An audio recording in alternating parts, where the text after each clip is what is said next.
백만장자가 아버지에게서 낡은 차 한 대만 물려받은 동생을 비웃었지만 1년 후 모두가 놀라움을 금치 못했다.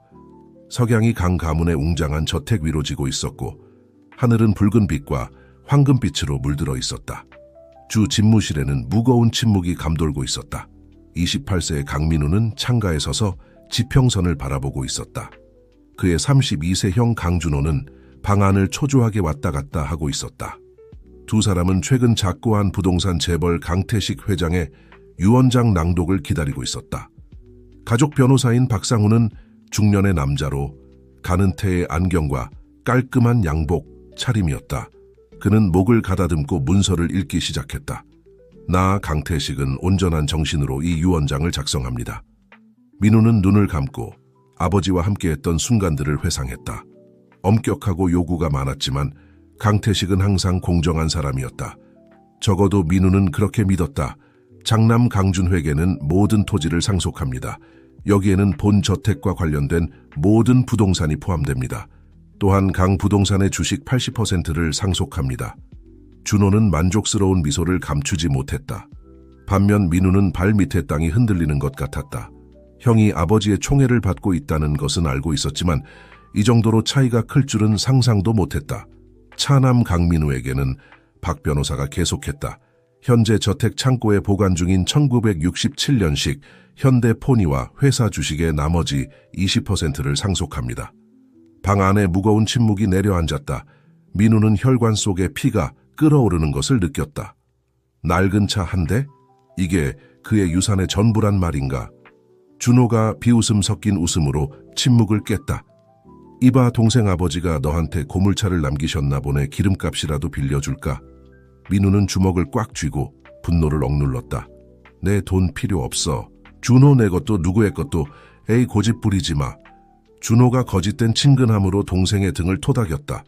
결국 누군가는 그 녹슨 쇳덩어리를 관리해야 할 텐데, 아니면 그 20% 주식으로 살 수 있다고 생각하나? 우리 둘 다 네가 사업을 어떻게 운영해야 할지 모른다는 걸 알잖아. 박 변호사가 불편한 기색으로 끼어들려 했다. 두 분 추가로 설명드릴 사항이 있습니다만, 하지만 민우는 이미 듣고 있지 않았다. 그는 급하게 문 쪽으로 향했다. 내 돈이랑 땅 다 가져. 난 혼자서도 잘 살 수 있어. 민우야, 기다려. 변호사가 소리쳤지만 젊은 남자는 이미 문을 쾅 닫고 나가버렸다.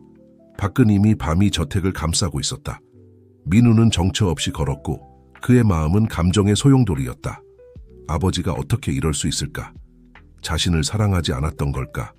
아니면 정말로 준호가 늘 암시했던 것처럼 자신을 무능하다고 여겼던 걸까? 그는 자신도 모르게 낡은 창고 앞에 서 있었다. 거기에는 먼지 묻은 천으로 덮인 1967년식 현대포니가 있었다.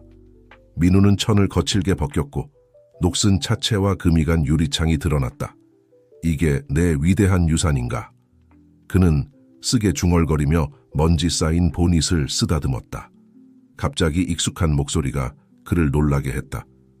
모든 게 겉모습대로는 아니란다, 민우야. 그것은 강 가문을 위해 수십 년간 일해 온 가정부 기명이었다. 하얀 머리에 친절한 얼굴을 한 여성이 천천히 다가왔다. 내 아버님은 헛된 제스처를 하는 분이 아니셨어. 영희가 계속했다. 이 차를 내게 남기셨다면 분명 이유가 있을 거야. 민우는 쓴 웃음을 지었다. 이유라고요? 네, 날 모욕하려고요. 가문의 재산을 내가 관리할 만큼 믿지 않는다는 걸 보여주려고요. 영희는 고개를 저었다. 태식 회장님은 널 사랑하셨어. 민우야, 준호만큼이나. 하지만 너희 각자에게는 다른 교훈이 필요했던 거지. 그럼 이걸로 뭘 배우라는 거죠? 민우가 낡은 차를 가리키며 물었다. 영희는 신비롭게 미소 지었다. 그건 내 사랑하는 아이야. 네가 스스로 발견해야 할 거야. 하지만 한 가지 말해줄게. 때로는 가장 큰 보물이 눈에 띄지 않는 곳에 숨겨져 있단다. 그 수수께끼 같은 말을 남기고 영희는 멀어졌고 민우는 혼자 남아 생각에 잠겼다. 그리고 축복보다는 짐처럼 보이는 차와 함께 있었다. 희미한 달빛 아래에서 포니를 바라보며 민우는 궁금해졌다. 이 오래된 기계는 어떤 비밀을 숨기고 있을까? 그리고 아버지는 이 이상한 유산으로 어떤 교훈을 가르치려 했을까? 민우는 이 운명의 반전이 그의 인생을 영원히 바꿀 모험의 시작에 불과하다는 것을 알지 못했다. 유언장 낭독 이후 며칠은 민우에게 감정의 소용돌이였다. 불균형한 상속에 대한 소식은 강 가문의 사교계에 빠르게 퍼졌고 동정의 눈길과 수군거림이 그를 따라다녔다. 준호는 자신의 새로운 지위를 과시할 기회를 놓치지 않았다. 회사 인수 축하 파티에서 그는 모든 하객들 앞에서 잔을 들고 거짓된 친절함으로 말했다. 그리고 우리의 사랑하는 동생 민우에게 박수를 보냅시다. 그의 독특한 유산으로 우리 모두를 놀라게 할 거예요. 조용한 웃음소리와 불편한 시선들이 민우에게는 비수가 되어 꽂혔고 그는 그 어느 때보다도 모욕감을 느끼며 파티장을 떠났다. 그날 밤 도시에 있는 작은 아파트에 앉아 민우는 현대 로고가 새겨진 열쇠고리를 뚫어지게 바라보았다. 영희의 말이 그의 머릿속에서 울렸다. 때로는 가장 큰 보물이 눈에 띄지 않는 곳에 숨겨져 있단다. 그게 무슨 뜻이었을까? 정말로 아버지가 고물더미 이상의 것을 남겼을까? 문을 두드리는 소리가 그의 생각을 중단시켰다. 문을 열자 그의 가장 친한 친구들의 걱정스러운 얼굴이 보였다. 클래식 자동차의 열정적인 정비사 이준영과 똑똑한 공학도 박소연이었다. 괜찮아, 민우야. 소연이 초대를 기다리지 않고 들어오며 물었다. 파티에서 있었던 일 들었어. 민우는 소파에 털썩 주저앉으며 얼굴을 손으로 쓸었다. 지겨워, 조롱, 동정, 실패자 취급, 모든 게 지겨워. 준영이 그의 옆에 앉아 어깨를 토닥였다. 이봐 친구, 그들에게 무너지지 마. 넌 어떤 유산보다도 더 가치 있어. 준영 말이 맞아. 소연이 소파 팔걸이에 앉으며 덧붙였다. 게다가 그 차가 특별하지 않다고 누가 그래. 67년식 포니는 매우 귀중한 클래식이야. 민우는 쓴웃음을 지었다. 귀중하다고? 소연아, 넌 복원된 차량 사진을 본 거야. 내 차는 폐차장에서 나온 것 같아 보인다고. 바로 그거야. 준영이 눈을 반짝이며 외쳤다. 완벽한 프로젝트잖아. 생각해봐, 민우야. 우리가 함께 복원할 수 있어. 내 정비 지식과 소연이의 부품 구하는 인맥으로 우린 그걸 보석으로 만들 수 있어. 민우는 친구들을 바라보며 며칠 만에 처음으로 희망의 불씨를 느꼈다. 진심이야? 정말 할 수 있을 것 같아. 소연이 단호하게 고개를 끄덕였다. 할 수 있을 뿐만 아니라 해야 해. 내 형이 완전히 복원된 차를 볼 때의 표정을 상상해봐. 준호와 그를 과소평가했던 모든 사람들에게 그들이 틀렸다는 것을 증명할 수 있다는 생각이 민우의 마음속에서 힘을 얻기 시작했다. 어쩌면 결국 아버지는 그에게 자신을 증명할 기회를 남겨주신 것일지도 모른다. 조하. 그는 마침내 새로운 에너지로 일어서며 말했다. 하자. 그 차를 복원하고 내가 무엇을 할 수 있는지 모두에게 보여주자. 준영이 흥분해서 펄쩍 뛰었다. 그래, 바로 그거야. 내일 당장 차를 보러 가서 행동 계획을 세우자. 소연이 미소 지으며 태블릿을 꺼냈다. 난 모델에 대해 조사하고 필요할 것 같은 부품들의 목록을 만들게. 친구들이 계획과 전략에 빠져들 때 민우는 어깨에서 무게가 덜 어지는 것을 느꼈다. 아버지의 죽음 이후 처음으로 그는 목적, 싸울 이유가 생겼다.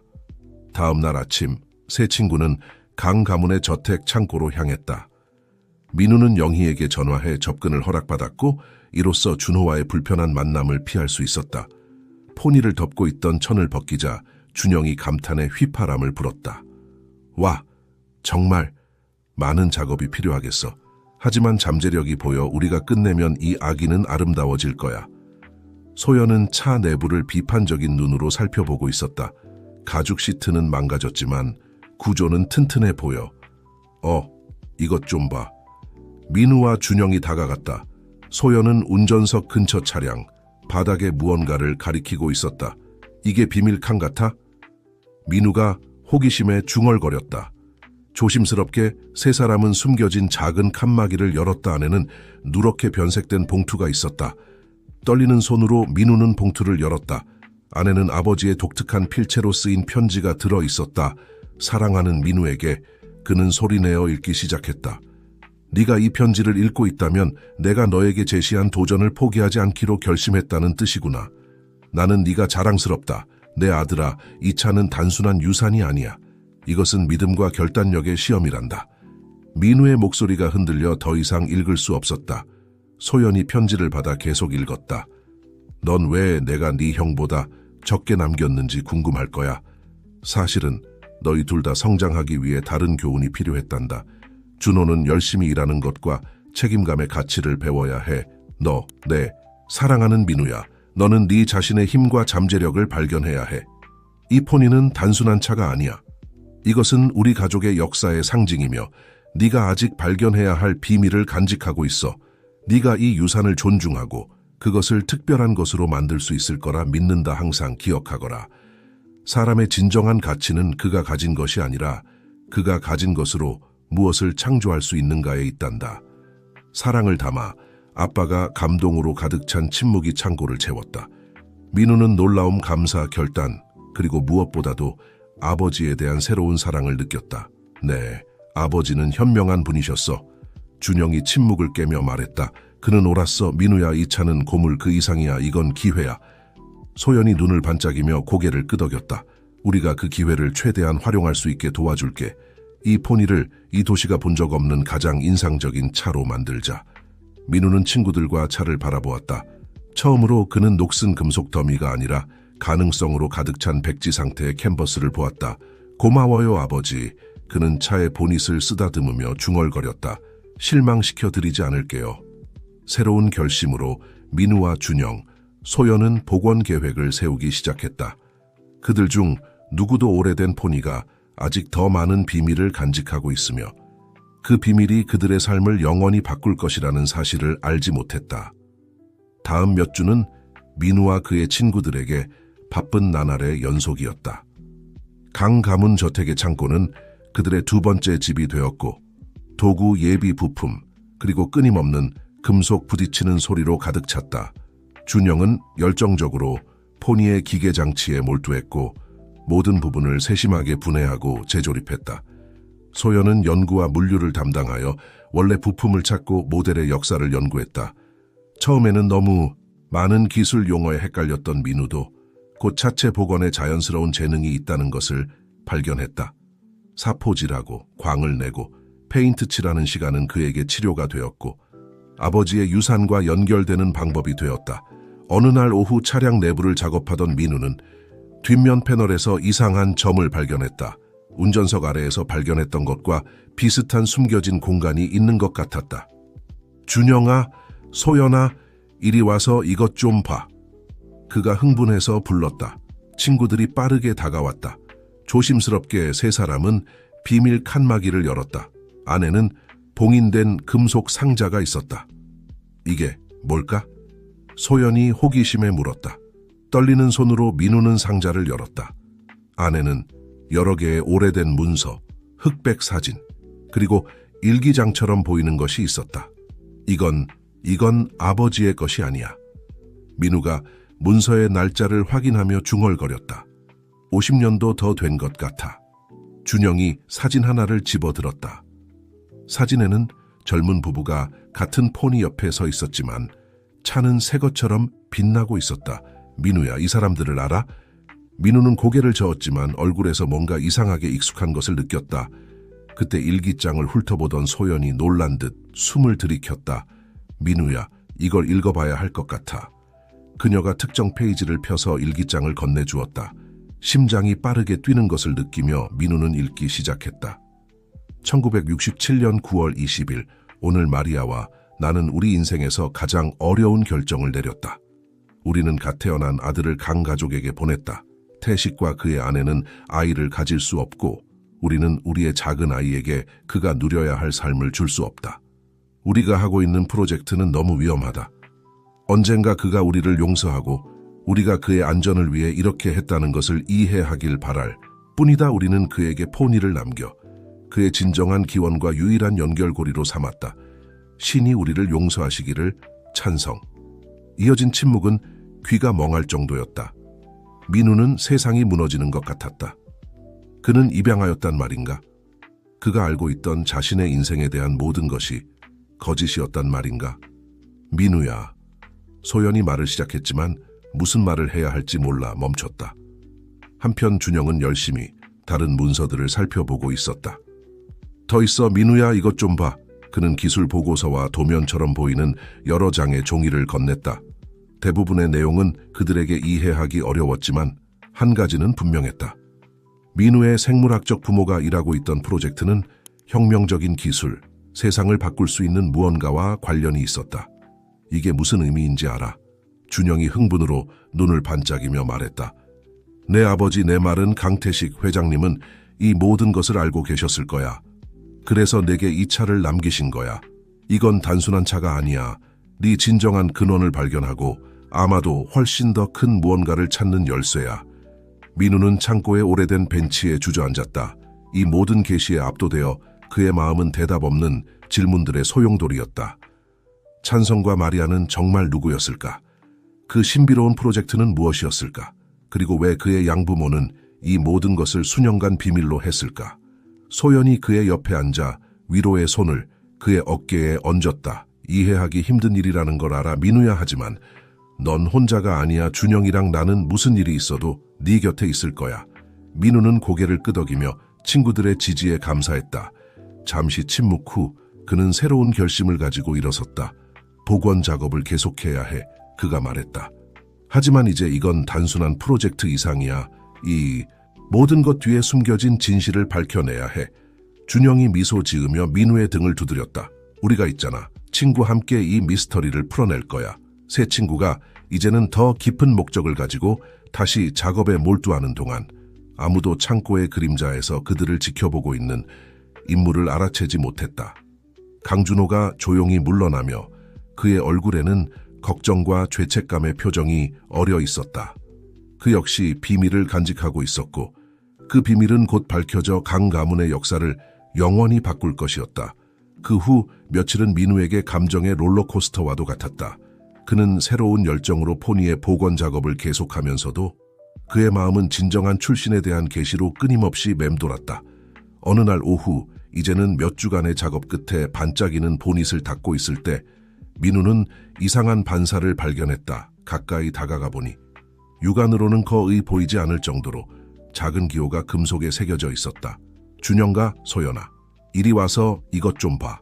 그가 엔진 작업 중이던 친구들을 불렀다. 세 사람은 호기심 어린 눈으로 그 기호를 살펴보았다. 그것은 일종의 양식화된 프로펠러 같았고 주변에는 수학 방정식처럼 보이는 것들로 둘러싸여 있었다. 이런 건 본 적이 없어. 준영이 손가락으로 새김을 따라가며 중얼거렸다. 그러나 소연의 표정은 생각에 잠긴 듯했다. 잠깐만. 그녀가 말하고는 노트북으로 달려갔다. 몇 분간의 열띤 검색 후 그녀는 놀란 표정으로 돌아왔다. 얘들아, 뭔가 찾은 것 같아. 그녀는 화면을 보여주었는데 거기에는 오래된 신문 기사가 있었다. 헤드라인은 신비한 상황에서 과학자들 실종이었다. 기사와 함께 있는 사진에는 연구원 그룹이 있었고 배경에 겨우 보이는 곳에 포니에서 발견한 것과 같은 기호가 있었다. 기사에 따르면 소연이 설명했다. 이 과학자들은 혁명적인 청정 에너지 프로젝트에 참여하고 있었대. 그들은 1967년 네가 태어난 해에 흔적도 없이 사라졌어. 민우야. 민우의 심장이 쿵 내려앉는 것 같았다. 내 생물학적 부모가 그 팀의 일원이었을까? 소연이 대답하기 전에 한 목소리가 그들을 놀라게 했다. 그래, 민우야, 내 부모님은 그 팀의 일원이셨어. 세 사람은 돌아서서 창고 입구에 서 있는 준호를 보았다. 그의 평소 오만한 얼굴은 이제 죄책감과 걱정이 뒤섞인 표정을 하고 있었다. 너도 알고 있었어? 민우가 분노와 혼란이 뒤섞인 차에 물었다. 준호는 천천히 고개를 끄덕였다. 몇 년 전에 알게 됐어. 너희가 발견한 것과 같은 문서를 찾았을 때 아버지는 나에게 적절한 때가 올 때까지 비밀을 지키라고 하셨어. 적절한 때라고 민우가 거의 소리를 지르다시피 했다. 그게 언제였을 것 같아? 내 인생이 모두 거짓이었다는 걸 언제 말해줄 생각이었어?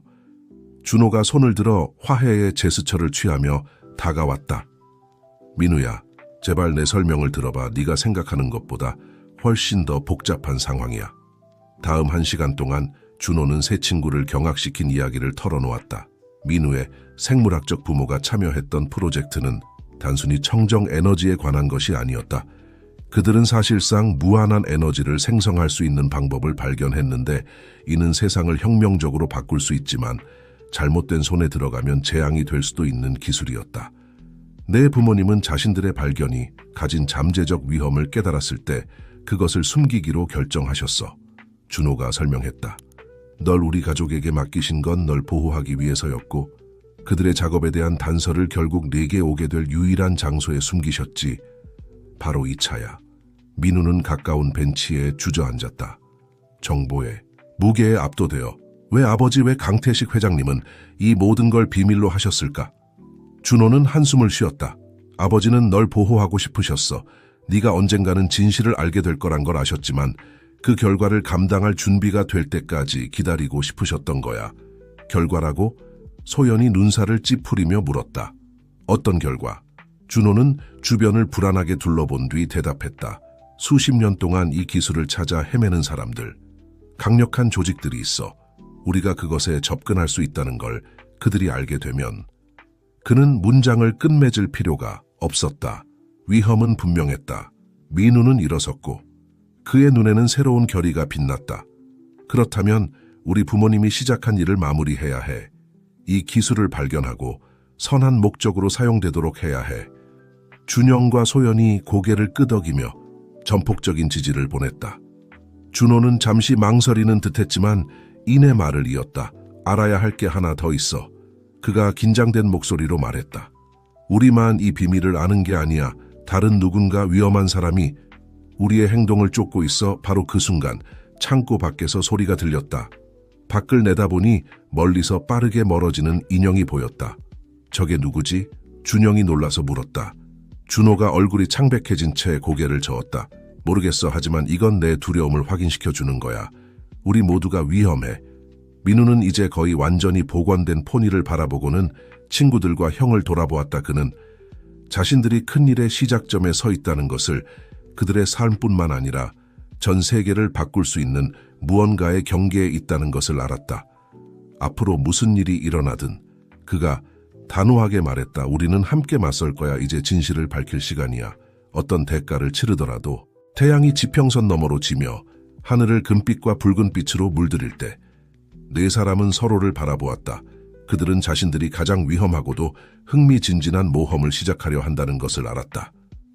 포니의 미스터리는 이제 막 밝혀지기 시작했고 그와 함께 불확실하지만 가능성으로 가득 찬 미래가 그들 앞에 펼쳐져 있었다.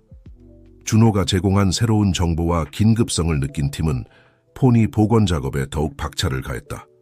이제 모든 부품, 모든 나사 하나하나가 민우의 생물학적 부모와 그들의 혁명적인 발견을 둘러싼 미스터리를 풀 수 있는 중요한 단서가 될 수 있었다. 어느 날 아침 준영이 엔진 작업을 하다가 이상한 점을 발견했다. 얘들아, 이리 와서 이것 좀 봐. 그가 혼란과 흥분이 뒤섞인 목소리로 불렀다. 민우, 소연, 준호가 빠르게 다가갔다. 준영은 나머지 부분과 어울리지 않는 엔진의 한 부분을 가리켰다. 이 부품 말이야. 준영이 설명했다. 67년식 포니의 원래 설계에는 없는 거야. 사실 이런 건 본 적이 없어. 소연이 그 부품을 자세히 살펴보았다. 미래적인 것 같아 보여. 마치 그 시대보다 훨씬 더 발전된 기술인 것처럼. 민우는 등골이 오싹해지는 것을 느꼈다. 이게 내 생물학적 부모님의 발명품의 일부일까? 준호가 천천히 고개를 끄덕였다. 그럴 가능성이 높아. 아버지는 항상 비밀이 차의 심장에 있다고 하셨어. 아마도 문자 그대로 엔진을 의미하신 것 같아. 조심스럽게 그들은 신비한 부품을 추출했다. 그것은 복잡한 회로와 작은 크리스탈이 박혀 있는 것처럼 보이는 금속 실린더였다. 이건 정말 놀라워. 소연이 물건을 살펴보며 중얼거렸다. 이 기술은 내가 본 적 없는 거야. 이게 어떻게 작동하는지 이해하는데 몇 주, 어쩌면 몇 달이 걸릴 수도 있어. 그만한 시간이 없어. 준호가 걱정스러운 목소리로 말했다. 다른 누군가가 이 기술을 쫓고 있다면 우리는 빨리 행동해야 해. 그때 민우에게 아이디어가 떠올랐다. 일기장. 그가 갑자기 말했다. 어쩌면 내 생물학적 아버지의 일기장에 이것을 이해하는 데 도움이 될 만한 게 있을지도 몰라. 그들은 재빨리 일기장을 가져와 새로운 시각으로 살펴보기 시작했다. 몇 시간의 탐색 끝에 그들은 유망해 보이는 내용을 발견했다. 1967년 8월 15일, 우리는 중요한 진전을 이뤘다. 에너지 변환기 프로토타입이 작동하지만 실용적이기에는 너무 크고 불안정하다. 마리아가 이를 소형화하여 포니의 엔진에 통합하자는 브릴리언트한 아이디어를 냈다. 우리에게 무슨 일이 생기더라도 적어도 우리의 작업이 안전할 것이고 언젠가는 올바른 손에 들어갈 것이라는 걸 알 수 있을 것이다. 바로 이거야. 민우가 외쳤다. 우리가 발견한 부품이 바로 그 소형화된 에너지 변환기여야 해. 소연이 흥분해서 고개를 끄덕였다. 이게 어떻게 작동하는지 이해할 수 있다면 우리는 세계 에너지 위기의 해결책을 손에 쥐고 있는 거야. 하지만 발견의 기쁨은 빠르게 다가오는 차량 소리에 의해 중단되었다. 준호가 창고 창문으로 밖을 내다보았고 그의 얼굴이 창백해졌다. 큰일 났어. 그가 중얼거렸다. 검은 차가 밖에 주차하고 있어. 탑승자들을 모르겠지만 우호적으로 보이지는 않아. 민우의 심장이 쿵 내려앉았다. 네가 언급했던 사람들일까? 준호? 이 기술을 쫓는 사람들? 준호가 심각하게 고개를 끄덕였다. 그럴 가능성이 높아. 우리는 빨리 행동해야 해. 어떻게 해야 하지? 준영이 걱정스러운 목소리로 물었다. 민우는 손에 든 부품을 보고 다시 포니를 바라보았다. 순식간에 결정을 내렸다. 다시 엔진에 숨기자. 그들이 뭔가를 찾고 있다면 눈앞에 있을 거라곤 예상하지 못할 거야. 빠르고 정확한 동작으로 그들은 신비한 변환기를 포니의 엔진에 다시 설치했다. 보닛을 닫자마자 창고 문이 거칠게 열렸다. 검은 정장을 입고 선글라스를 낀 두 남자가 들어왔다. 그들의 자세는 긴장되고 위협적이었다. 그들 뒤로 모두를 놀라게 하며 익숙한 인물이 나타났다. 강 가문의 변호사 박상훈이었다. 어이구, 어이구. 박상훈이 눈에 닿지 않는 미소를 지으며 말했다. 작은 가족 모임을 방해한 것 같군요. 민우가 앞으로 나서며 침착함을 유지하려 노력했다. 이게 무슨 뜻입니까, 박 변호사님? 무슨 일이 있는 거죠? 박상훈이 안경을 벗으며 차갑고 계산적인 눈빛을 드러냈다. 무슨 일이 있느냐고요, 민우 씨? 제게 정당하게 속한 것을 넘겨줄 때가 왔다는 겁니다. 준호가 눈에 띄게 긴장했다. 당신을 믿을 수 없다는 걸 알고 있었어. 이 모든 일 뒤에 당신이 있었군요. 맞죠? 변호사가 비꼬는 듯한 박수를 쳤다. 브라보, 준호 씨. 항상 강 형제 중에서 가장 영리했죠. 아니, 강 양자 형제 중에서라고 해야 할까요? 민우는 피가 끓어오르는 것을 느꼈다. 그걸 어떻게 알아요? 내 생물학적 부모님과 무슨 관련이 있는 거예요? 박상훈의 미소가 잔인해졌다. 나는 내 부모님을 잘 알고 있지. 민우야, 사실 그들이 사라지는데 도움을 준 사람이 바로 나야. 창고에 무거운 침묵이 내려앉았다. 민우는 세상이 멈춘 것 같은 느낌이 들었다. 그게 무슨 뜻이에요? 그는 겨우 속삭이듯 물었다. 내 부모님은 순진한 이상주의자들이었어. 박상훈이 우월감에 차서 창고를 서성이며 계속했다. 그들의 발견이 세상을 더 나은 곳으로 만들 거라고 믿었지. 그들이 손에 쥐고 있던 진정한 힘을 이해하지 못했어. 나는 이해했지. 그리고 그들이 나와 공유하기를 거부했을 때 글쎄 극단적인 조치를 취해야 했지. 소연이 한 걸음 앞으로 나섰다. 그녀의 얼굴은 분노로 가득 차 있었다. 당신이 그들을 죽였어요? 박상훈이 무관심하게 어깨를 으쓱했다. 그들이 영구적으로 사라지도록 도왔다고 하자 하지만 실수를 저질렀지. 그들의 영리함을 과소평가했어. 그들은 내가 얻기 전에 발명품을 숨기는 데 성공했어. 그리고 이제 수년이 지난 후에 마침내 그것을 찾았어. 그는 손짓을 하자 두 남자가 위협적으로 다가왔다. 이제 착한 아이들처럼 에너지 변환기를 넘겨내가 불쾌한 조치를 취하도록 강요하지 마.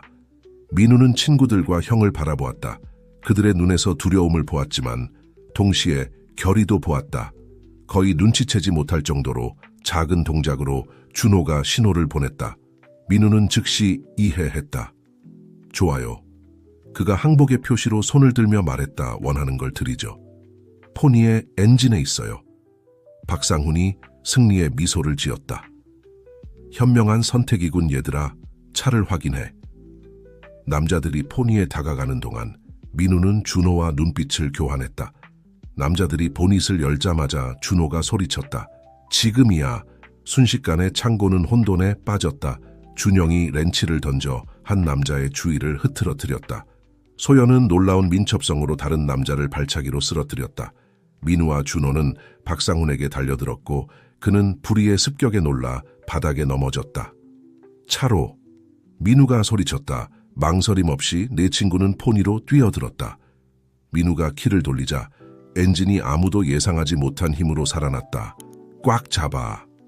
그가 가속 페달을 바닥까지 밟으며 경고했다.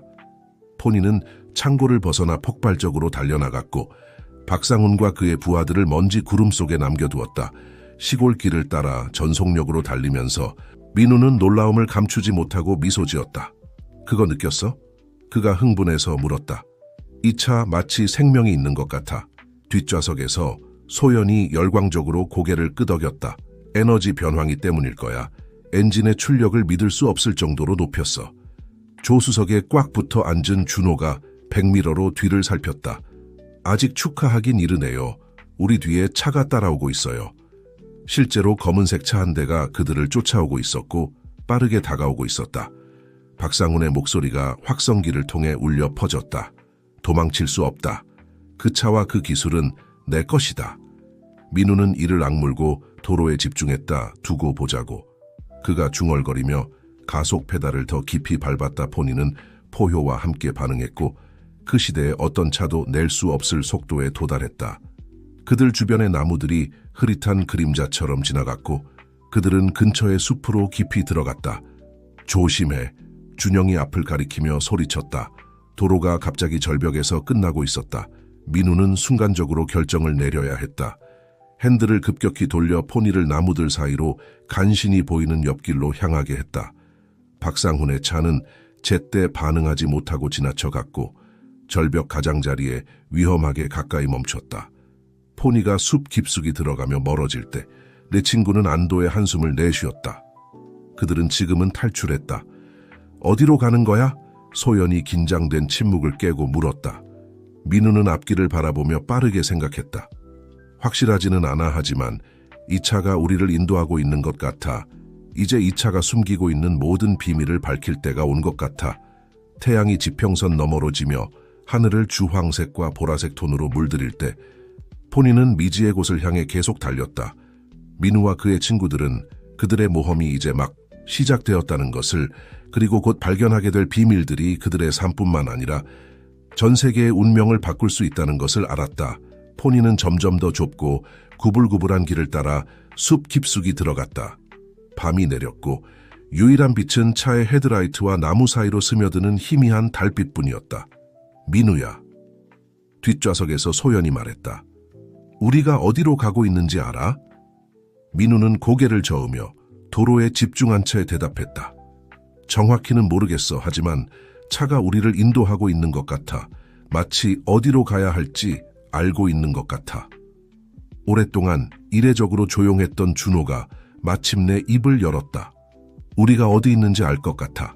이 길 아버지가 어렸을 때 나를 데려오곤 하셨어. 특별한 장소라고 하셨지. 가족의 비밀이라고. 가족의 비밀이라고? 준영이 호기심에 찬 목소리로 물었다. 어떤 종류의 비밀이야? 준호가 대답하기 전에 길이 넓어지며 숲속에 작은 공터가 나타났다. 그 중앙에 어둠 속에서 겨우 보이는 작은 통나무 집이 서 있었다. 민우는 오두막 앞에서 포니를 멈추고 엔진을 껐다. 이어진 침묵은 거의 초자연적이었고 가끔 멀리서 들리는 부엉이 소리만이 그 고요를 깨뜨렸다. 이게 뭐지? 민우가 형을 향해 돌아서며 물었다. 준호는 대답하기 전에 깊게 숨을 들이마셨다. 이곳은 아버지의 비밀 은신처였어. 돌아가시기 얼마 전에 한번 데려오셨지. 우리가 위험에 처하면 이곳이 안전한 피난처가 될 거라고 하셨어. 네, 사람은 차에서 내려 조심스럽게 오두막으로 다가갔다. 문은 오래된 자물쇠로 잠겨 있었지만 준호는 열쇠가 어디 있는지 알고 있었다. 입구 근처의 돌 밑에 있었다. 안으로 들어서자 오두막 내부가 그들을 놀라게 했다. 외부의 소박한 모습과는 달리 내부는 첨단 기술로 가득 차 있었다. 컴퓨터 화면들, 실험실 장비들, 그리고 책과 문서로 가득 찬 책장들이 공간을 채우고 있었다. 믿을 수 없어. 소연이 컴퓨터 중 하나로 다가가며 중얼거렸다. 이 기술 내가 본 어떤 것보다도 몇 년은 앞선 거야. 민우는 방 중앙의 책상으로 향했다. 그 위에는 봉인된 편지가 있었고 그의 이름이 쓰여 있었다. 떨리는 손으로 그는 편지를 열고 소리내어 읽기 시작했다. 사랑하는 민우에게 네가 이 편지를 읽고 있다면 네 출신에 대한 진실과 우리가 오랫동안 지켜온 비밀을 발견했다는 뜻이구나. 이 모든 것을 직접 말해주지 못해 깊이 미안하다 하지만 상황이 우리로 하여금 뇌를 보호하기 위해 비밀을 유지하도록 강요했단다. 내 생물학적 부모인 찬성과 마리아는 무한하고 깨끗한 에너지를 생산하는 방법을 발견한 뛰어난 과학자들이었어. 그들의 발명품은 세상을 바꿀 수 있었지만 동시에 그 기술을 자신들의 이기적인 목적을 위해 사용하려는 위험한 사람들의 주목을 받았지. 그들이 위험을 깨달았을 때 너를 숨기고 그들의 발명품을 가장 안전하다고 생각한 곳에 숨기기로 결정했단다. 그들이 그토록 사랑했던 오래된 포니차에 그들은 우리에게 네 양육을 맡기고 진실을 알려줄 적절한 때가 올 때까지 너를 보호하겠다고 약속하게 했어. 이 오두막에서 너는 네 부모의 작업을 완성하는 데 필요한 모든 것을 찾을 수 있을 거야. 설계도, 연구 노트, 모든 게 여기 있단다. 하지만 조심해야 해. 내 아들아, 내 부모를 위협했던 위험은 여전히 존재해. 나는 너를 믿는다. 민우야, 너는 항상 고귀한 마음과 뛰어난 지성을 가지고 있었지. 이 지식으로 옳은 일을 할 거라 믿는다. 모든 사랑을 담아. 네 아버지 강태식. 민우는 읽기를 마쳤고 그의 목소리는 감정으로 떨렸다. 이어진 침묵은 무거웠고 그 계시에 크기로 가득 찼다. 이 모든 시간 동안 민우가 중얼거렸다. 모든 것이 나를 보호하고 내 생물학적 부모님의 작업을 보존하기 위한 것이었어. 준호가 동생에게 다가와 그의 어깨에 손을 얹었다. 미안해, 민우야. 더 일찍 진실을 말하지 않아서 아버지가 적절한 때가 올 때까지 비밀을 지키라고 약속하게 하셨어. 민우는 형을 바라보았고 오랜만에 그의 눈에서 진실함과 후회를 보았다. 괜찮아. 준호 왜 그랬는지 이해해. 장비를 살펴보던 소연이 그들을 방해했다. 얘들아, 이것 좀 봐. 에너지 변환기의 완전한 설계도를 찾은 것 같아. 모두가 소연이 복잡한 도표와 방정식을 표시한 화면으로 다가갔다. 믿을 수 없어. 준영이 감탄하며 말했다. 이 기술로 우리는 세계가 에너지를 생산하고 소비하는 방식을 혁명적으로 바꿀 수 있어. 그리고 그렇기 때문에 매우 위험한 거야. 준호가 덧붙였다. 박상훈 같은 사람이 이 힘으로 무엇을 할 수 있을지 상상해봐. 민우는 고개를 끄덕이며 친구들이 전에 본 적 없는 결의에 찬 표정을 지었다. 그래서 우리가 부모님의 작업을 완성해야 해. 숨기기 위해서가 아니라 올바른 방법으로 세상과 공유하기 위해서. 하지만 어떻게? 소연이 물었다. 박상훈과 그 뒤에 있는 사람들은 이 기술을 얻을 때까지 멈추지 않을 거야. 그때 민우에게 아이디어가 떠올랐다. 폰이야. 그가 눈을 반짝이며 말했다. 그냥 차가 아니야. 에너지 변환기에 작동하는 프로토타입이야. 우리가 어떻게 작동하는지 이해하고 개선할 수 있다면 안전하고 통제된 버전의 기술을 만들 수 있어. 소연이 아이디어를 이해하고 말을 이었다. 정확해. 민우가 고개를 끄덕였다. 하지만 우리에겐 도움이 필요해. 우리 혼자서는 이걸 할 수 없어. 생각에 잠겨 있던 준호가 입을 열었다. 아버지의 옛 친구를 알고 있어. 도시 외곽에 사는 은퇴한 과학자야. 만약 누군가가 이 기술을 해독하는데 도움을 줄 수 있다면 그분일 거야. 민우는 친구들과 형을 바라보았다. 그는 자신의 내면에서 느끼는 것과 같은 결의를 그들의 눈에서 보았다. 그럼 이 일에 함께 하겠어. 쉽지 않을 거고 분명히 위험할 거야. 준영이 한 걸음 앞으로 나서며 웃었다. 친구야, 우리는 이미 너무 멀리 왔어. 이제 와서 물러설 순 없지. 소연이 단호하게 고개를 끄덕였다. 나도 함께 할게. 이건 세상을 더 나은 곳으로 만들 수 있는 기회일지도 몰라. 준호가 민우에게 손을 내밀었다. 동생아, 내가 과거에 실수를 저질렀다는 걸 알아. 하지만 그걸 만회하고 싶어. 끝까지 함께 할게. 민우는 형의 손을 잡으며 그들 사이에 새로운 동맹을 확인했다. 고마워. 모두들 함께라면 우리 부모님의 유산을 존중하고 옳은 일을 할 수 있을 거야. 계획을 세우고 새로운 결의를 다지며 그룹은 다음 몇 시간 동안 민우의 부모가 남긴 문서와 설계도를 연구했다. 소연과 준영은 에너지 변환기의 기술적 측면에 몰두했고 준호와 민우는 박상훈 뒤에 누가 있을지에 대한 단서를 찾았다. 동이틀 무렵 민우가 모두의 주의를 끌었다. 이제 움직일 때가 된 것 같아. 박상훈이 우리보다 얼마나 앞서 있는지 모르니까 가능한 한 빨리 아버지의 친구를 만나야 해. 그들은 빠르게 중요한 모든 문서와 데이터를 휴대용 장치에 복사했다. 떠나기 전 민우는 오두막을 마지막으로 한번 둘러보았다. 그는 양아버지와의 마지막 물리적 연결을 떠나고 있다는 것을 알았다. 가자. 준호가 동생의 어깨에 손을 얹으며 말했다. 아버지는 네가 우리 모두가 자랑스러워 하실 거야, 민우야. 목이 메인 채로 민우는 고개를 끄덕이고 다른 사람들을 따라 포니로 향했다. 엔진이 그룹의 결의를 반영하는 듯한 에너지로 살아났다. 오두막에서 멀어지며 새벽빛 속으로 들어설 때 아무도 나무 사이에 숨겨진 작은 카메라나 멀리서 그들의 출발을 지켜보는 그림자 속 인물을 알아채지 못했다. 포니는 도로를 따라 달렸고 숲을 벗어나 더 인구가 많은 지역으로 들어섰다. 준호는 민우에게 그의 아버지의 오랜 친구인 김재훈 박사의 집으로 가는 길을 안내했다. 김 박사는 은퇴한 과학자로 도시 외곽에 살고 있었다. 그분을 정말 믿을 수 있어? 소연이 뒷좌석에서 물었다. 준호가 고개를 끄덕였다. 김 박사님은 아버지의 대학 시절 가장 친한 친구셨어. 우리가 믿을 수 있는 사람이 있다면 그분이야. 몇 시간의 여행 끝에 그들은 울창한 정원으로 둘러싸인 소박한 2층 집 앞에 도착했다. 민우가 포니를 주차하고 모두가 내렸다. 그들은 어떤 위험의 징후라도 있는지 주의 깊게 주변을 살폈다. 준호가 앞으로 나가 초인종을 눌렀다. 영원처럼 느껴지는 순간이 지나고 문이 열렸다. 회색 머리에 두꺼운 안경 뒤로 반짝이는 눈을 가진 노인이 나타났다. 준호? 그 남자가 놀라서 물었다. 여긴 웬일이니? 그리고 그의 시선이 민우에게 머물렀고 그의 눈이 더 커졌다. 세상에 너는 찬성을 꼭 닮았구나. 민우가 한 걸음 앞으로 나섰다. 호기심에 가득 찬 채로 제 생물학적 아버지를 아셨나요? 김 박사가 천천히 고개를 끄덕였다. 그의 얼굴에는 다양한 감정이 스쳐 지나갔다. 그래서 마침내 진실을 알게 되었구나. 어서 들어오렴. 빨리 밖에서 이야기하기엔 안전하지 않아. 일단 안으로 들어가자. 그룹은 김 박사의 서재에 모였다. 그곳은 책, 종이 그리고 다양한 과학 장비로 가득 찬 방이었다. 이 날이 올 줄은 몰랐네. 김 박사가 민우를 애틋한 눈빛으로 바라보며 말했다. 찬성과 마리아는 정말 대단했어. 진정한 성우자들이었지. 그들이 사라졌을 때 그들의 작업이 영원히 사라질까봐 두려웠네. 사라지지 않았어요. 민우가 휴대용 저장 장치를 꺼내며 말했다. 모든 게 여기 있어요. 박사님 설계도, 방정식, 모든 것이요. 그리고 우리는 이걸 완성하는데 선생님의 도움이 필요해요.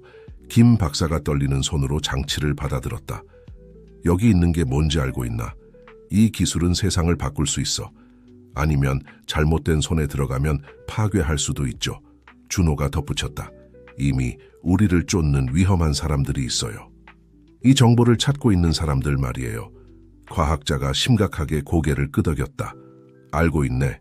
수년간 그들의 움직임을 추적해왔어.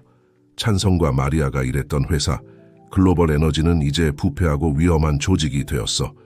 이 기술을 얻기 위해서라면 무슨 짓이든 할 거야. 글로벌 에너지라고요? 소연이 놀라서 물었다. 하지만 그들은 세계에서 가장 큰 에너지 회사 중 하나잖아요. 청정 에너지의 최전선에 있다고 알려져 있어요. 그건 그저 표면일 뿐이야. 김 박사가 설명했다. 실제로는 그들의 에너지 독점을 위협할 수 있는 기술들을 억압해왔어. 찬성과 마리아의 에너지 변황이는 그들이 수십 년간 찾아온 왕관의 보석과도 같은 거지. 민우는 상황의 심각성에 압도되어 의자에 주저앉았다. 그럼 우리가 어떻게 해야 하죠? 이 기술이 사라지도록 놔둘 순 없지만 글로벌 에너지의 손에 들어가게 할 수도 없잖아요. 김 박사가 오래된 캐비닛으로 다가가 복잡한 조합을 입력한 후 열었다. 그 안에는 미니어처 실험실이 있었다. 내 부모의 작업을 완성해야 할 거야. 민우야, 변환기를 개선하고 안전하게 만들고 가장 중요한 건 누구도 독점할 수 없는 방식으로 세상과 공유할 방법을 찾는 거야. 준영이 김 박사의 장비를 살펴보다가 처음으로 입을 열었다. 하지만 그건 시간이 걸릴 거예요. 그리고 글로벌 에너지가 우리 뒤를 쫓고 있잖아요. 우리가 작업하는 동안 어떻게 안전을 유지할 수 있을까요? 그때 준호에게 아이디어가 떠올랐다. 포니야. 그가 눈을 반짝이며 말했다. 단순한 프로토타입이 아니야. 우리의 최고의 방어 수단이 될 수 있어. 만약 우리가 그 성능을 더 향상시킬 수 있다면 우리를 쫓는 사람들보다 한 발 앞서 나갈 수 있을 거야. 김 박사가 고개를 끄덕이며 주름진 얼굴에 미소가 번졌다. 훌륭해. 우리는 그 차를 이동식 실험실로 사용할 수 있어.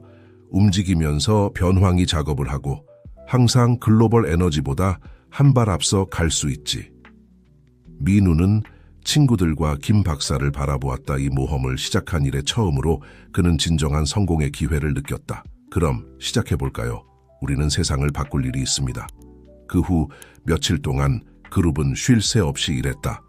김 박사의 착오는 활기 넘치는 활동의 중심이 되었다.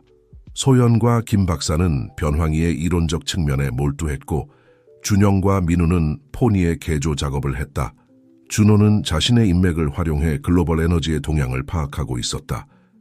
어느 날 밤 모두가 긴 하루의 일과를 마치고 쉬고 있을 때 민우는 현관에서 별을 바라보고 있는 준호를 발견했다. 괜찮아? 민우가 형 옆에 앉으며 물었다. 준호가 한숨을 쉬었다. 그저 아버지 생각을 하고 있었어. 그분이 우리를 얼마나 자랑스러워 하실지 말이야.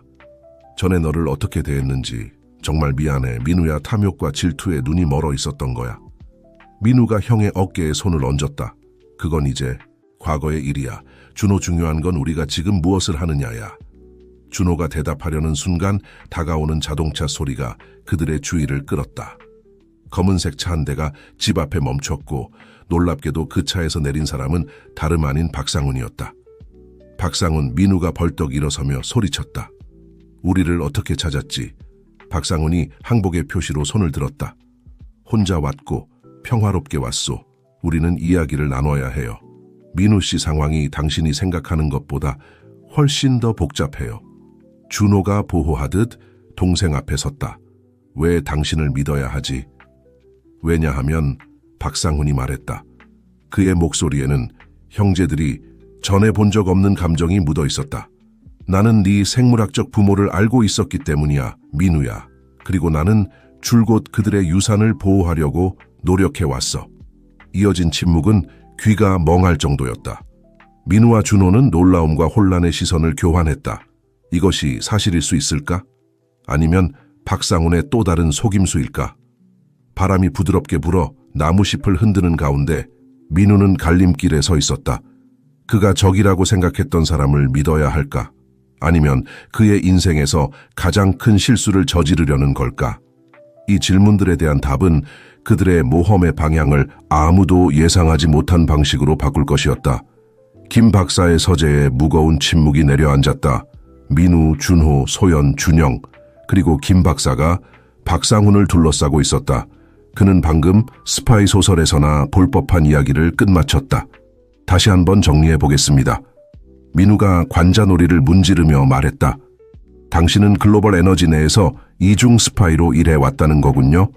박상훈이 고개를 끄덕였다.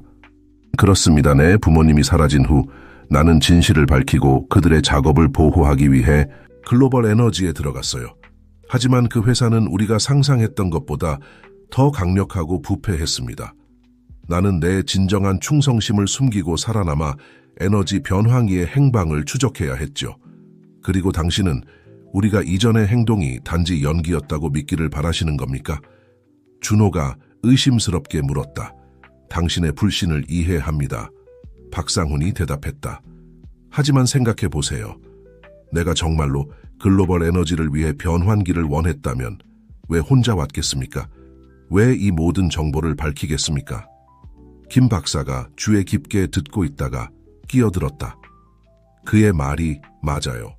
나는 항상 에너지 글로벌에 합류한 후 에르네스토의 행동이 이상하다고 생각했어요. 그는 절대 회사에 팔려갈 것 같은 사람이 아니었거든요. 민우는 박상훈을 바라보았다. 그의 눈에서 거짓의 흔적을 찾으려 노력했다. 만약 당신이 말하는 것이 사실이라면 왜 지금 정체를 밝히는 겁니까? 시간이 다 되어가고 있기 때문입니다. 박상훈이 긴급함이 묻어나는 목소리로 대답했다. 글로벌 에너지가 자체적으로 변환기 버전을 개발하는 데 거의 성공했어요. 만약 그들이 성공한다면 세계적인 에너지 독점권을 갖게 될 겁니다. 우리는 여러분 부모님의 작업을 완성하고 그것을 공개하기 전에 시간이 얼마 남지 않았어요. 소연이 태블릿에서 데이터를 검토하다가 고개를 들었다. 잠깐만요. 이 새로운 정보를 우리가 이미 가지고 있던 데이터와 결합하면 세상에 변환기의 최종 방정식을 방금 풀어냈어요. 모두가 소연에게 다가갔고 그녀는 주요 실험실 화면에 계산 결과를 투영했다. 김 박사가 방정식을 검토하며 눈이 점점 커졌다. 이건 천재적이에요. 그가 중얼거렸다. 이것으로 우리는 깨끗하고 무한한 에너지를 생산할 수 있을 뿐만 아니라 이 기술을 무기화하려는 어떤 시도도 무력화할 수 있어요. 그렇다면 시간 낭비할 여유가 없습니다. 민우가 결연한 어조로 말했다. 우리는 이것을 포니에 구현하고 공개 시연을 해야 합니다. 글로벌 에너지가 우리를 막기 전에요. 다음 며칠은 활동의 소용돌이였다. 김 박사의 착오는 첨단 기술 실험실로 변모했고 모두가 쉬지 않고 일하며 최종 버전의 변환기를 포니에 통합했다. 한편 박상훈은 자신의 연주를 동원해 도시 중심께서 공개 발표회를 준비했다. 혁명적인 청정 에너지원에 대한 소식이 들불처럼 퍼져나갔고 전 세계의 언론의 관심을 끌었다. 발표 전날 밤 민우는 혼자 포니 작업을 하고 있는 준호를 발견했다. 잠이 안 와? 민우가 형에게 다가가며 물었다. 준호가 고개를 저었다. 내일을 위해 모든 것이 완벽한지 확인하고 싶었어. 우리는 여기까지 오는데 너무 많은 것을 걸었어. 지금 실패할 순 없어. 민우가 형의 어깨에 손을 얹었다. 우리는 해낼 거야. 준호 함께. 발표 당일 아침이 맑은 하늘과 함께 밝았고 공기 중에는 전기가 흐르는 듯한 에너지가 감돌았다. 도심 광장은 사람들로 가득 찼고 전 세계의 텔레비전 카메라와 기자들이 몰려들었다. 이제는 첨단 기술의 걸작품으로 변모한 포니가 광장 중앙에 천으로 덮인 차에 기다리고 있었다. 준호가 빌려준 정장을 입은 민우는 평생의 가장 중요한 연설을 할 준비를 하고 있었다. 소연, 준영, 준호, 김 박사, 그리고 박상훈이 그의 곁에 서서 조용한 지지를 보내고 있었다. 민우가 연단에 오르려는 순간 군중 속의 소동이 그의 주의를 끌었다. 검은 정장을 입은 남자들 무리가 사람들 사이를 헤치고 나오고 있었고 그들을 이끄는 것은 위압적인 모습의 한 남자였다. 글로벌 에너지의 CEO예요. 박상훈이 눈에 띄게 긴장하며 속삭였다. 그 남자가 무대에 올라왔고 그의 얼굴에는 거짓된 친절함이 가득했다. 강민우 씨겠죠? 저는 정재호입니다. 글로벌 에너지의 CEO죠. 우리는 당신의 프로젝트에 매우 관심이 많았습니다. 민우는 피가 얼어붙는 것을 느꼈지만 침착함을 유지했다. 정 사장님, 유감스럽게도 늦으셨습니다. 우리는 세상을 바꿀 발표를 하려는 참입니다. 정재호가 미소를 지었지만 그의 눈은 차가웠다. 오, 그러시겠죠. 하지만 보세요. 젊은 강 씨, 당신이 우리 것을 가지고 있다고 생각합니다. 결국 당신 부모님의 작업은 글로벌 에너지의 자산이었으니까요. 틀리셨습니다. 김 박사가 앞으로 나서며 말했다. 찬성과 마리아는 결코 글로벌 에너지에 그들의 권리를 양도하지 않았습니다. 그들의 작업은 그들의 것이었고 이제는 그들의 아들의 것입니다. 정재호의 미소가 사라졌다. 김 박사님, 여기서 뵙다니 놀랍군요. 몇 년 전에 은퇴하셨다고 알고 있었는데요. 하지만 유감스럽게도 잘못 알고 계시네요. 우리는 그 반대를 증명하는 계약서를 가지고 있습니다. 위조된 계약서죠. 박상훈이 자신의 존재를 드러내며 말했다. 그리고 저는 그것을 증명할 수 있는 증거를 가지고 있습니다. 정재호가 박상훈을 보고 창백해졌다. 에르네스토, 옛 친구야. 설마 회사를 배신한 건 아니겠지? 아니요, 재호. 박상훈이 단호하게 대답했다. 당신이 대표하는 부패와 탐욕을 배신한 거예요. 이제 세상이 진실을 알 때가 됐어요. 군중이 혼란스러워하며 웅성거렸고 무대 위에서 벌어지는 드라마에 주목하고 있었다. 민우는 빨리 행동해야 한다는 것을 알았다. 신사숙녀 여러분, 그가 마이크를 잡고 말했다. 여러분이 곧 보시게 될 것은 단순한 새로운 에너지원이 아닙니다. 이것은 자신의 삶을 바쳐 더 나은 세상을 만들고자 했던 두 뛰어난 과학자의 유산입니다. 이것은 혁신과 진실의 힘이 탐욕과 부패를 이길 수 있다는 증거입니다. 그의 손짓에 따라 준호와 준영이 포니를 덮고 있던 천을 벗겼다 차는 햇빛 아래 찬란히 빛났고 그 클래식한 외관은 혁명적인 기술을 품고 있는 미래적인 디테일과 대조를 이루었다. 이 차량은 민우가 계속했다. 깨끗하고 무한한 에너지를 제공할 수 있는 에너지 변환기로 작동합니다.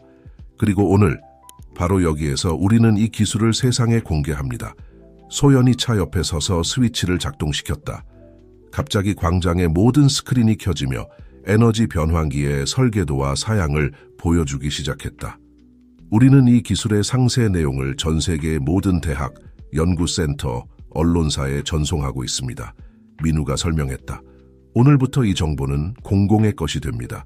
누구도 이를 독점하거나 억압할 수 없을 것입니다. 군중이 환호와 박수로 폭발했다. 정재호는 분노에 찬 얼굴로 부하들에게 신호를 보냈지만 그들이 행동하기 전에 경찰들에게 포위당했다. 정재호 씨, 한 경찰관이 말했다. 당신은 공모 문서 위조 사법방해 혐의로 체포되었습니다. 정재호가 수갑을 차고 무대에서 끌려나가는 동안 민우는 친구들과 가족을 바라보았다. 그는 준호의 눈에서 자부심을, 소연과 준영의 눈에서 존경을, 그리고 김 박사와 박상훈의 눈에서 깊은 만족감을 보았다. 우리가 해냈어. 그가 믿기지 않는다는 듯이 중얼거렸다. 이어진 몇 시간은 인터뷰, 기술적 설명, 축하의 소용돌이었다. 전 세계가 새로운 에너지 시대의 소식으로 들썩이는 것 같았다. 그날 밤 그들은 마침내 언론의 열기에서 벗어나 모든 것이 시작된 오래된 창고에 모였다. 포니가 중앙에 서 있었고 그들의 놀라운 여정의 조용한 증인이 되어 있었다. 이제 우리는 어떻게 할까요? 준영이 차의 차체를 쓰다듬으며 물었다. 민우는 미소를 지으며 모험의 동료들 각각을 바라보았다. 이제 내 친구들아, 우리는 부모님의 유산이 세상을 더 나은 곳으로 만드는 데 사용되도록 할 거야. 우리 앞에는 많은 일이 기다리고 있어. 준호가 동생에게 다가와 손을 내밀었다. 그리고 우리는 그것을 함께 할 거야, 가족으로서. 민우는 준호의 손을 잡으며 마침내 세상에서 자신의 자리를 찾았다는 느낌이 들었다. 가족으로서 그가 되풀이했다. 그룹이 웃음을 나누고 미래에 대한 계획을 세우는 동안 오래된 포니는 달빛 아래에서 부드럽게 빛났고 그 엔진은 밝고 가능성으로 가득 찬 미래를 약속하는 듯한 부드러운 윙윙거리는 소리를 내고 있었다. 어딘가에서 찬성과 마리아 김, 그리고 강태식이 미소 짓고 있었다. 그들의 유산이 좋은 손에 맡겨졌다는 것을 알고 있었다.